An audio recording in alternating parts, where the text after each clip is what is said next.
warahmatullahi wabarakatuh. Selamat pagi anak-anak. Perkenalkan, nama saya Dian Apriliani, guru fisika. Nah, langsung saja kita akan belajar mengenai yang pertama, dinamika dan keseimbangan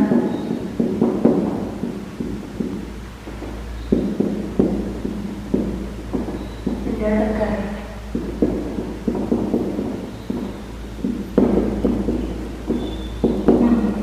Sebelumnya, di fisika itu ada dua macam gerak. Yang pertama ada gerak translasi. Yang kedua ada gerak rotasi. Apa sih gerak translasi itu? Gerak translasi adalah apabila ada suatu benda yang berpindah dari titik 1 ke titik 2. Misalkan seperti ini. Gerak translasi itu berpindah. Bendanya berpindah.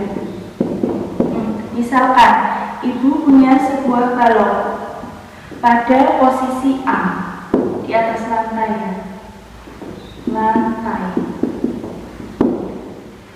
Kemudian balon ini berpindah dari titik A ke titik B. Nah, ini kan terjadi perubahan posisi. Nah,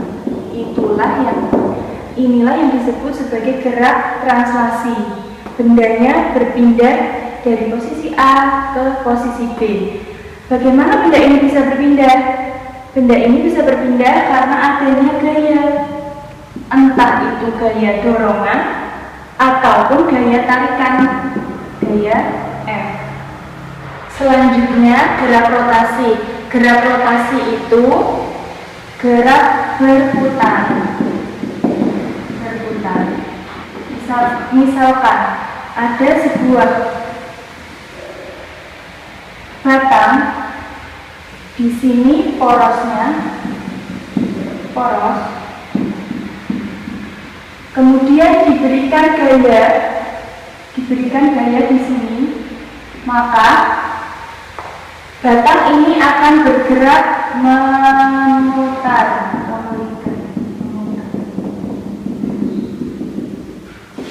Nah, ini yang disebut sebagai gerak rotasi atau gerak berputar. Gerak translasi dipengaruhi oleh gaya, sedangkan gerak rotasi dipengaruhi oleh torsi.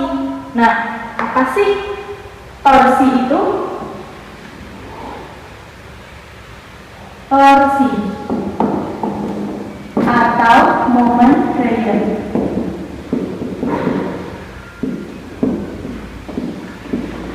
Torsi adalah penyebab benda dapat bergerak berputar atau gaya yang diberikan kepada suatu benda sehingga benda tersebut dapat bergerak memutar.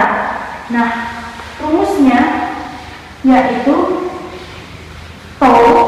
torsi ini dibaca tau sama dengan vektor R dikalikan dengan vektor M, di mana tau adalah torsi, satuannya Newton dikalikan meter,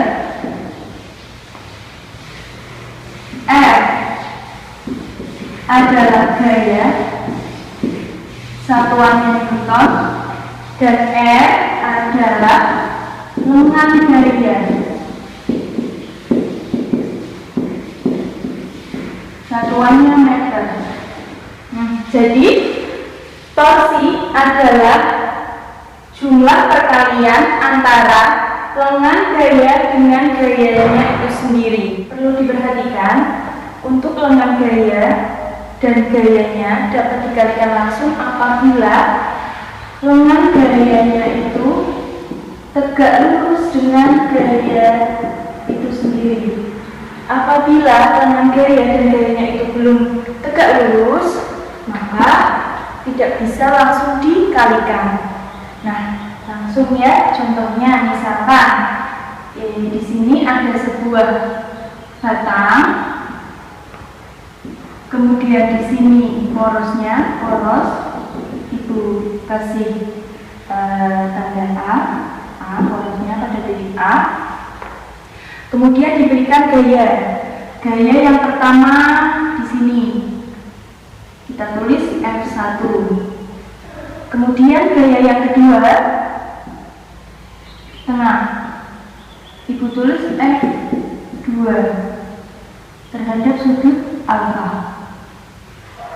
Kemudian gaya yang ketiga, ibu tuliskan F3. Hitunglah torsi yang ditimbulkan.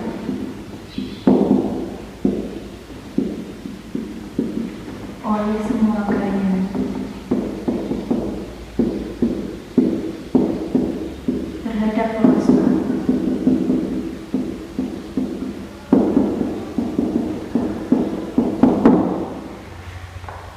Nah, kita jawab satu persatu. Ya.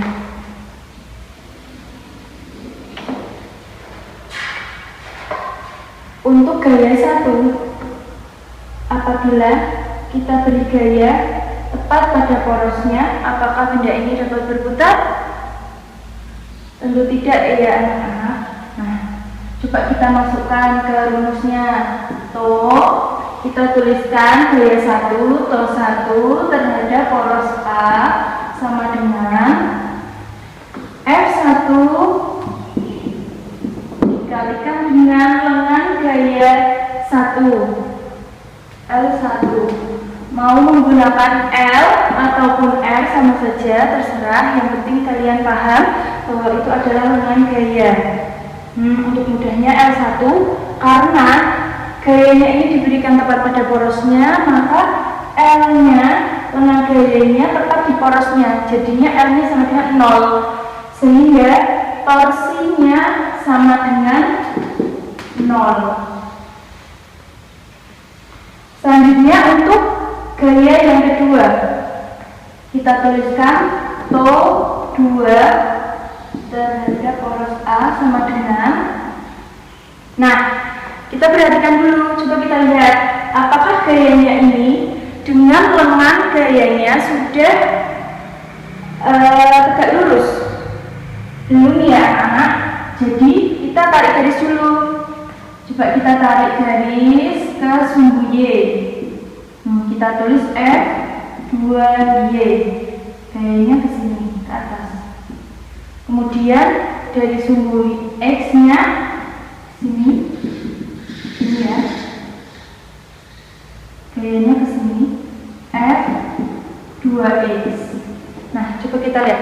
Misal F2X jika kita berikan gaya ke sini sama halnya seperti gaya 1. Batang ini tidak akan bisa bergerak. Jadi berarti kita gunakan yang F2Y yang tegak lurus dengan lengan gayanya. Jadi berapakah F2Y ini? F2Y-nya sama dengan F2Y sin alfa. Kenapa bisa sin alfa? Nah, begini. Misalkan ibu punya sumbu Y, kemudian di sini sumbu X. Ada gaya A. Kita bisa tarik ke sumbu X. Nah, jadi ada komponen AX. Dan kita tarik ke sumbu Y. Ada komponen AY. Di sini sudut alfanya. Bagaimana cara menentukan besarnya AX dan AY? Nah, cara mudahnya seperti ini. AX sama dengan A cos alfa dan AY sama dengan A sin alfa. Kenapa cos alfa, kenapa sin alfa? Untuk mudahnya, jika gaya tersebut menghadap ke sudut alfa, maka cos. Begitu sebaliknya, jika sudutnya itu berlawanan dengan sudut alfa, maka kita gunakan sin. Itu untuk cara mudahnya. Ya, terus selanjutnya kita sudah F2Y sama dengan sin alfa. Lalu untuk lengan gayanya, L2-nya dari mana? L2-nya dari porosnya hingga ke gaya 2, F2. Ini L2. Kita tulis di sini L2. Nah, sudah. Sekarang torsi gaya 3 terhadap poros A sama dengan. Nah, untuk gaya yang ketiga kita berikan tepat di atas, maka batang ini akan bergerak ke bawah. Dia sudah tegak lurus dengan lengan gayanya, sehingga kita dapat langsung masukkan ke rumus, yaitu F3 dikalikan dengan L3. L3-nya mana? L3-nya dari poros sampai ke gaya 3. Ini L3. Sudah? Lalu berapakah torsi totalnya? Tinggal kita jumlahkan. To 1A ditambah to 2A ditambah to 3A. Tadi to 1A berapa? 0 ditambahkan dengan to 2A-nya F2Y sin alfa kali L2 ditambah F3 dikalikan L3. Perlu diperhatikan untuk arahnya. Arah torsi apabila dia searah dengan jarum jam, berputarnya searah dengan jarum jam, maka diberi tanda negatif. Searah jarum jam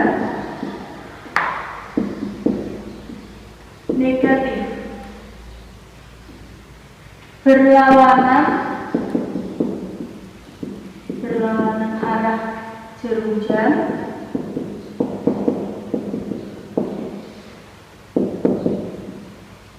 beri tanda positif.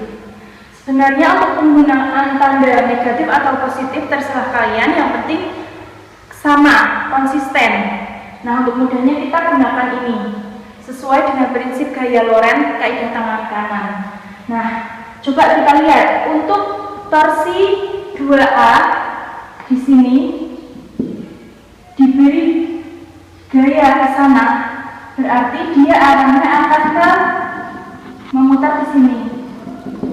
Berarti dia berlawanan arah jarum jam, maka tandanya positif. Oke, bisa kita tulis F2Y sin alfa kali L2. Nah, untuk torsi, untuk gaya yang ketiga, arahnya ke sini. Jadi dia searah dengan jarum jam. Searah dengan jarum jam kita beri tanda negatif. Nah, jadi min F3 dikalikan L3. Nah, jadi torsi totalnya adalah F2Y sin alfa dikalikan L2 ditambah F3 dikalikan L3. Cukup sekian pembelajaran kita pada pagi hari ini. Apabila ada kekurangan, ibu mohon maaf. Ibu akhiri, wabillahi taufiq wal hidayah. Wassalamualaikum warahmatullahi wabarakatuh.